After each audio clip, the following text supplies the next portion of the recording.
ஓம் சக்தி. அனைவருக்கும் என்னுடைய அன்பான காலை வணக்கத்தை தெரிவித்துக் கொள்கின்றேன். இன்று நாம் பார்க்க இருப்பது சிறப்புகள் வாழ்ந்த சித்தர் பீடத்தின் நவராத்திரி பெருவிழாவின் 9வது நாளான இன்று அன்னை ஆதிபராசக்திக்கு மதன கோபால சுந்தரி திருக்கோலமும் சுயம்பு அன்னைக்கு விபூதி காப்பும் அணியப்பட்டுள்ளது. இந்த காட்சியை தான் நம்ம பார்த்து கொண்டு இருக்கின்றோம். இன்றைக்கி பார்த்திங்கன்னா ரொம்ப கருவறையிலேயே ஒரு கற்பக விருட்சம் இறங்கி இருக்கிற மாதிரியும் ஒரு தேவலோகத்தில் இருக்கிற மாதிரி ஒரு உணர்வை ஏற்படுத்தக்கூடிய அளவுக்கு அலங்காரம் செய்யப்பட்டுள்ளது. மதன கோபால சுந்தரி என்பவர் திரிபுர சுந்தரி மற்றும் ராஜகோபாலருடைய சக்திகளின் அம்சம்தான் மதன கோபால திரிபுர சுந்தரி. அதாவது இதை பிரித்து பார்க்கணும். மதன கோபால சுந்தரி. மதனம்னா மன்மதனை குறிக்கக்கூடியது, ஒரு மயக்க நிலை, இன்ப நிலையை கொடுக்கக்கூடிய ஒரு சூழ்நிலையில் மயக்க நிலையில் கோபாலர் கிருஷ்ணர், சுந்தரி திரிபுர சுந்தரி. ஆகவே ஒரு மயக்க நிலையை, ஒரு இன்பத்தை கொடுக்கக்கூடிய அழகு பொருந்திய கிருஷ்ணருடைய பாதி உருவமும் திரிபுர சுந்தரியின் பாதி உருவமும் இணைந்து இருக்கக்கூடிய ஒரு தெய்வம்தான் இந்த மதன கோபால திரிபுர சுந்தரி.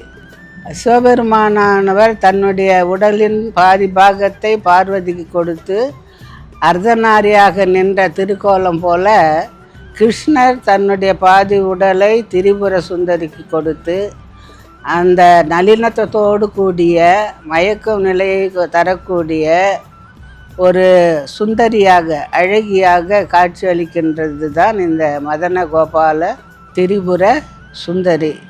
இவங்க வழிபட்டால் என்ன? பொருள், வெற்றி, ஆன்மீகத்தில் இன்பம், ஸ்ரீவித்யா யோகத்தில் அந்த தெய்வத்தை வழிபடுவது செழுமை, அடுத்தது உள்ளத்துக்கு அமைதி மற்றும் உலக ஆசைகளின் நிறைவு போன்ற பலன்களை தரக்கூடியவர். பார்க்கடலை கடையும் போது கூட இந்த கற்பக விருட்சம் வரும்போது அதற்காக அசுரர்களும் தேவர்களும் சண்டை போட்டுக்குவாங்க. ஆனால் அது யாரிடம் இருந்தால், அசுரரிடம் இருந்தால் அது வீணாக போயிடும். அதனால் கற்பக விருட்சம் என்பது நாம் கேட்டதை கொடுக்கக்கூடிய ஒரு வரப்பிரசாதமான ஒரு மரம். அந்த மரம் யார் கையில் இருந்தால் நல்லது? தேவர்கள் கையில் இருந்தால் நல்லது. அசுரர்கள் கையில் இருந்தால் அதை தீய வழிகளில் பயன்படுத்துவார்கள். ஆகவே அந்த கற்பக விருட்சம் வரும்போதும் அது தேவர்கள் கையில் தான் போய் சேர்ந்தது. மகிமை வாய்ந்த கற்பக விருட்சத்தின் அடியில் கூட பாருங்க நிறைய பசுக்கள். ஏன்னா கோபாலர் பசுக்களை மேய்த்து கொண்டு குழலூதி கொண்டு கோபியர்களோடு சேர்ந்து நடனமாடி ஒரு உல்லாசமான இருந்த ஒரு வாலிப பருவம். அந்த வாலிப பருவம் எப்படிப்பட்டதாக இருக்கும்? இன்பமாக இருக்கும். இந்த தெய்வத்தினுடைய அழகை பார்த்தாலே ஒரு சந்தோஷமான, ஒரு நிறைவான, ஒரு அமைதி கிடைக்கக்கூடியதாக இருக்கின்றது. மதன கோபால சுந்தரி என்று ஒருங்கிணைந்து கூறுவோமானால் கிருஷ்ணரின் அம்சங்களையும் திரிபுர சுந்தரியின் தெய்வீக அம்சங்களையும் இணைந்த ஒரு வடிவம்தான் இந்த மதன கோபால சுந்தரி. அடுத்தது விபூதி காப்பை பற்றி நாம் பார்க்கலாம். திரு என்றால் தெய்வம், நீர் என்றால் வினைகளை நீக்குவது, காப்பு என்றால் பாதுகாப்பு. திருநீர் அணிந்தால் நமக்கு உடலுக்கு ஒரு பாதுகாப்பு ஏற்படுகின்றது. நீர் அணிஞ்சோம்னா உடம்புல இருக்கக்கூடிய கெட்ட நீரெல்லாம் அது இழுத்துக்கிட்டு நல்ல ஒரு ஆரோக்கியமான ஒரு உடல்நிலையை தான் திருநீர் கொடுக்கும். சில பேர் விபூதி நெற்றியில் அணிந்து கொண்டே இருப்பார்கள். ஆன்மாக்களின் பாவங்களை எல்லாம் இந்த நீர் ஆனது நீக்க வல்லது என்பது ஐதீகம். அதாவது நமது வினைகளை வேறறுத்து நம்மை தெய்வத்துடன் கலக்கும் திருநீர் ஆகும். அதாவது நமக்கும் தெய்வத்துக்கும் உள்ள ஒரு இணைப்பு இந்த திருநீர். அதனால் உயிரை வருத்தும் எல்லா பாவங்களையும் போக்கக்கூடிய, உள்ளத்தில் காணப்படும் அழுக்குகளையும் நீக்கி அறியாமையும் சரி செய்து நீர் போன்று கழுவி தூய்மையாக்குவதால் இதுக்கு திருநீர் என்று பொருள்.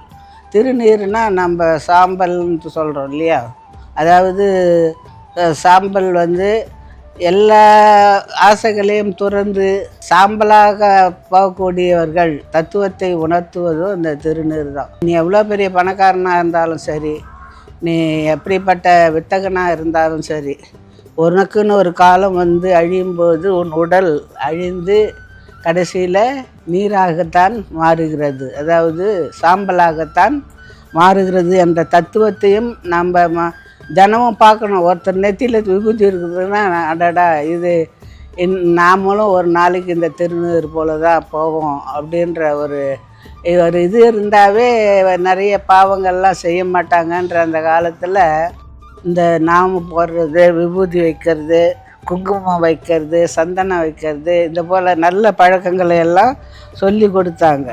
நிறைய பேருக்கு நான் பார்த்துருக்குறேன். ஒருத்தர் பையனுக்கு ரொம்ப உடல்நிலை சரியில்லாமல் ஜுரம் 103 டிகிரி 104 டிகிரி அடித்து நிற்கவே இல்லாத அவங்க ரொம்ப வருத்தப்பட்டுக்கிட்டு இருந்தப்ப அம்மாவிடம் தொலைபேசியில் கேட்டாங்க. அதுக்கு அம்மா சொன்னாங்க, உடனே நீங்கள் இளநீரை எடுத்து அதில் விபூதியை போட்டு கலந்து உடம்பு பூரா தேய்ச்சி விடுங்க, அது கொஞ்ச நேரத்தில் அந்த ஜுரம்லாம் அடங்கிடும்னு சொன்னாங்க. அதே போலவே தேய்ச்சி விட்ட பிறகு அந்த ஜுரம்லாம் அடங்கி போச்சு. அதனால் நானும் நிறைய பேர் பார்த்துருக்குறேன், நிறைய பேருக்கு சொல்லியிருக்கிறேன். ரொம்ப ஹையாக ஃபீவர் இருந்தால் கொஞ்சம் விபூதி போட்டு இளநீரில் இது பண்ணி உடம்புல தேய்ச்சோம்னா கொஞ்சம் உடனே அதுக்கு ஒரு பலன் கிடைக்கும். அந்த காய்ச்சலோட உஷ்ணத்தை இந்த விபூதி இழுத்து கொள்கின்றது. அதனால்தான் விபூதியை நாம் ஒரு புனித பொருளாகவும் கருதலாம், ஒரு மருத்துவ பொருளாகவும் கருதலாம். அடுத்தது இந்த பேய் பிசாசு பூதம் இந்த மாதிரி தாக்கங்கள் இருந்தாலும் அது இருக்குதா இல்லையான்றது எல்லாருக்கும் ஒரு சந்தேகம்தான். பூதம் இருக்குதா, சூன்யம் இருக்குதா, ஒரு வைப்பு இருக்குதா. எப்போ பாரு நம்ம பக்தர்கள் சொல்லுவாங்க, அம்மா எனக்கு யாரோ ஏதோ வச்சுட்டாங்கம்மா. அம்மாக்கிட்ட வரும்போது நான் சொல்ல கேட்டிருக்கிறேன், அம்மா எனக்கு சூன்யம் வச்சுட்டாங்கம்மா, என்னை அந்த வீட்டில் இருக்க முடியாத பண்ணுறாங்கம்மா அப்படிலாம் சொல்லுவாங்க.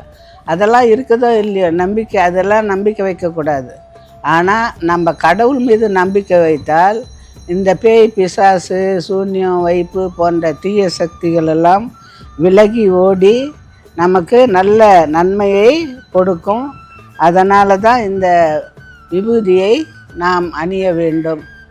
அடுத்தது மதனகோபால திரிபுர சுந்தரியினுடைய அலங்காரத்தில் நம்ம பார்த்திங்கன்னா அவங்களுக்கு 8 கரங்கள், அதில் சங்கு சக்கரம், அங்குச பாசம், கரும்பு வில், ஒரு மலர் கொத்து மாதிரி இருக்குது பாருங்கள், அது அம்பு, இன்னும் அவங்களுக்கு மயிலினுடைய இறகு அழகுக்காக அமைக்கப்பட்டுள்ளது. அதாவது புல்லாங்குழலை வைத்து ஊதுகின்ற மாதிரி ஒரு காட்சி அமைக்கப்பட்டுள்ளது. இந்த புல்லாங்குழலின் இசைக்கு மயங்காதவர்கள் யாரும் இல்லை. அதனால் அவங்கக்கிட்ட சுற்றி மாடுகள்லாம் அழகாக நிற்குது. இது எல்லாமே கிருஷ்ணருடைய அவதாரத்தில் வரக்கூடிய அம்சங்கள். இத்தகைய அம்சங்களோடு கூடிய அழகான தெய்வமாகிய இன்பத்தை கொடுக்கக்கூடிய தீயவற்றை அழிக்கக்கூடிய மதனகோபால திரிபுர சுந்தரியின் அருளையும் விபூதி காப்பணிந்து நம்முடைய நோய்களை போக்குகின்ற விதத்தையும் அறிந்து கொண்டு நல்வாழ்வு வாழ வேண்டும் என்று கேட்டுக்கொள்கின்றேன். அடுத்தது ஒரு சிறுகதை என்றால், ஒரு ஊரில் ஒரு அரசன் இருந்தான். அந்த அரசனுக்கு ரொம்ப கர்வம் ஜாஸ்தி. இந்த இரண்யன் மாதிரி தன்னையே கடவுளாக நினச்சிக்கிட்டு நான் தான் கடவுள், இந்த மக்கள்லாம் என்னை தான் வழிபடணும், அரசன்தான் கடவுள், அதனால் என்னை வழிபடணும்னு சொல்லிட்டு ஜனங்களை கொடுமைப்படுத்தி பிரகலாதன் இரண்யன் கதை போல் அவன் ரொம்ப ஒரு கொடுமை நிறைந்த ஒரு அரசனாக மக்களை வாட்டி வதைத்து வந்தான். அந்த சமயத்தில் ஒரு துறவி அந்த இடத்துக்கு வந்தார். அவர் மக்களை பார்க்கும்போதெல்லாம் ஒரு நல்ல கருத்துக்களை கூறி, அவர்களுடைய துயரங்களுக்கு ஒரு ஆறுதல்களை கூறி, இறைவனுடைய பெருமையை கூறி, அவர்களை நல்வழிப்படுத்துகின்ற சொற்பொழிவுகள்லாம் அங்கங்கே ஆற்றிக்கொண்டே வந்திருந்தார். அப்பொழுது இந்த விஷயம் அந்த அரசனுக்கு போச்சு.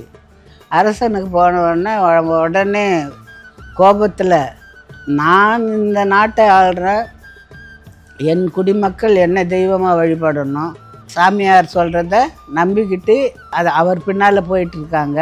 அவர் யார் இந்த ஊரில் எந்த நாட்டில் என்னுடைய அனுமதி இல்லாமல் நுழைஞ்சி எனக்கு எதிரான ஒரு கருத்துக்களை சொல்கிறதுக்கு அவருக்கு யார் உத்தரவு கொடுத்தது, போய் இழுத்துட்டு வாங்க அவரை அப்படின்னு சொல்லி அனுப்புகிறாங்க. அப்போ அந்த துறவியை கூட்டுட்டு வராங்க. கூட்டுட்டு வந்தோடனே, நீங்கள் என்ன எனக்கு எதிர்மாரமான கருத்துக்களை சொல்லி மக்களை குழப்பி நான் தெய்வன்றதே மறக்க வச்சு தெய்வன்றத ஒன்றை நீங்கள் உற்பத்தி பண்ணி சொல்லி எங்கள் ஜனங்களுக்கு எடுக்க பார்க்குறீங்க. அதனால் உங்களுக்கு என்ன தண்டனை கொடுக்கலாம் அப்படின்னு சொல்லி கேட்குறாரு. அப்போ அந்த துறவி சொல்கிறார், தண்டனை கொடுக்கறது இருக்கட்டும் ஒரு பக்கம், நீங்கள் என்ன வேணால் தண்டனை கொடுங்க, ஆனால் நான் கேட்குற உங்கள் சபையில் மதிநுட்பம் வாய்ந்த மந்திரிகள்லாம் இருக்கிறாங்க, அப்புறம் அறிவு மிகுந்த புலவர்கள்லாம் இருக்கிறாங்க. அவர்களில் யாராவது என்னுடைய ஒரு கேள்விக்கு பதிலை சொல்லுங்கள், அப்புறம் நீங்கள் கொடுக்குற அந்த தண்டனையை நான் ஏற்றுக்கிறேன் அப்படின்னு சொல்கிறார். அது என்ன அப்படிப்பட்ட கேள்வி கேளு அப்படின்னா, மண் என்றால் என்ன அப்படின்னு ஒரு கேள்வி கேட்குறார். அதுக்கு ஒரு புலவர் சொல்கிறாரு, மண்ணுன்னா மண், அது மண்ணுலகம், இந்த உலகம் மண்ணால் ஆனது, அதுதான், இதில் என்ன பெரிய சந்தேகம் அப்படின்றாரு. இன்னொரு புலவர் சொல்கிறாரு, மண்ணுலகம் நீரிலிருந்து வேறுபட்டது, நீர் வேறு மண் வேறு, அதனால் நீரிலிருந்து வேறுபட்ட ஒன்று தான் நிலப்பகுதி தான் மண் அப்படின்றாரு. மந்திரி என்ன சொல்கிறாரு, இந்த உலகத்துள்ள உயிர்கள் எல்லாம் ஒரு நாளைக்கு மடிந்து மண்ணோடு மண்ணாகத்தான் போவோம், அதை குறிக்கிறது தான் மண் அப்படின்றார். அப்போ அவர் துறவி சொல்கிறாரு, சரி, நான் மண்ணுன்ற ஒரு வார்த்தையை தான் சொன்னேன், அதுக்கு மாறுபட்ட கருத்துக்கள் எத்தனை வருது. மண்ணுன்னா அது மண்ணுலகன்றாரு, ஒருத்தர் நீரிலிருந்து வேறுபட்டதுன்றாரு, ஒருத்தர் மண்ணோட மண்ணாக போயிடுவோன்றாரு. அப்போ ஒரு மண்ணுன்ற சொல்லுக்கே இத்தனை மாறுபட்ட கருத்துக்கள் வரும்போது நீங்கள் கடவுள்ன்றதை நாங்கள் எப்படி ஏற்றுக்கிறது? கடவுள் என்பதற்கு பல மாறுபட்ட கருத்துகள் இருக்கு. நான் ஒன்றை நினைத்து கடவுளாக பாவிக்கிறேன், நீங்கள் உங்களையே கடவுளாக நினச்சிக்கிறீங்க, இன்னொருத்தர் வேறொரு தெய்வத்தை வணங்குவார். இப்படி பல கருத்துக்கள் இருக்கும்போது நீங்கள் மட்டும் உங்களையே மட்டுமே கடவுளாக வணங்க சொல்கிறது என்ன நியாயம்? அது நியாயமாக இருந்தால் எனக்கு தண்டனை கொடுங்க, நான் ஏற்றுக்கிறேன் அப்படின்னு சொல்கிறார். அப்போ மண்ணுன்றதுக்கு மாறுபட்ட கருத்துக்கள் இருப்பது போல் கடவுள் என்ற பொருளுக்கும் மாறுபட்ட கருத்துக்கள் இருக்கும். அதை தான் நான் சொல்லி கொடுத்தேன் மக்களுக்கு. அது உங்களுக்கு குற்றமாக இருந்தால் என்னை தண்டிச்சுக்கலான்னு சொல்கிறார். அதை தன்னுடைய தவறை உணர்ந்து தான் ஒரு சாதாரண அரசன், தான் கடவுளுக்கு இணையானவன் அல்ல என்பதை உணர்ந்து அவருடைய காலடியில் விழுந்து மன்னிப்பு கேட்டு, இனி நான் மக்களை என்னை தெய்வமாக வணங்க சொல்ல மாட்டேன், கொடுமைப்படுத்த மாட்டேன், இறைவன் என்பவன் ஒருவன்தான், அவன்தான் நமக்கு எல்லாவற்றுக்கும் அதிபதி என்பதை நான் உணர்ந்து கொண்டேன் என்று சொல்லி அந்த துறவியை கிட்ட மன்னிப்பு கேட்டு அனுப்பி வைத்தாராம். அதனால் கருத்து வேறுபாடுகள் ஒவ்வொருத்தருக்கும் ஒன்று இருக்கும். அதனால் அகம்பாவம் என்பது இருக்கக்கூடாது. அகம்பாவம் இருந்தால் அது கட்டாயம் அவனையும் அழிச்சிடும், அவனை சேர்ந்தவர்களையும் அழிச்சிடும்ன்றது தான் இந்த கதையினுடைய சாராம்சம்.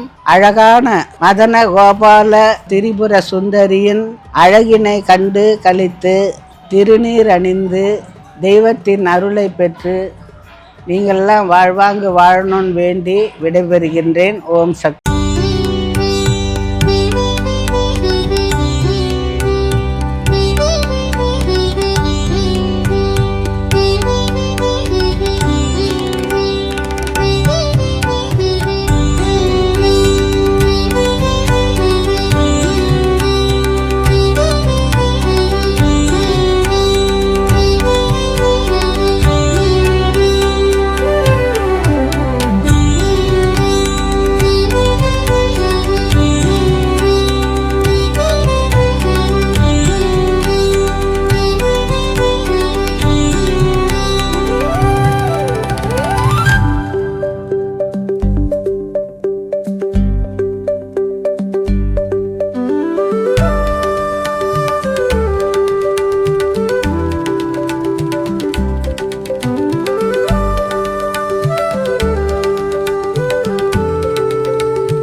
అమ్మ అనుగ్రహం కావాలి అంటే మన బంగారు అమ్మ తెలుగు యూట్యూబ్ ఛానల్ని తప్పక సబ్స్క్రైబ్ చేసుకోండి. అమ్మ చూపే మార్గాన్ని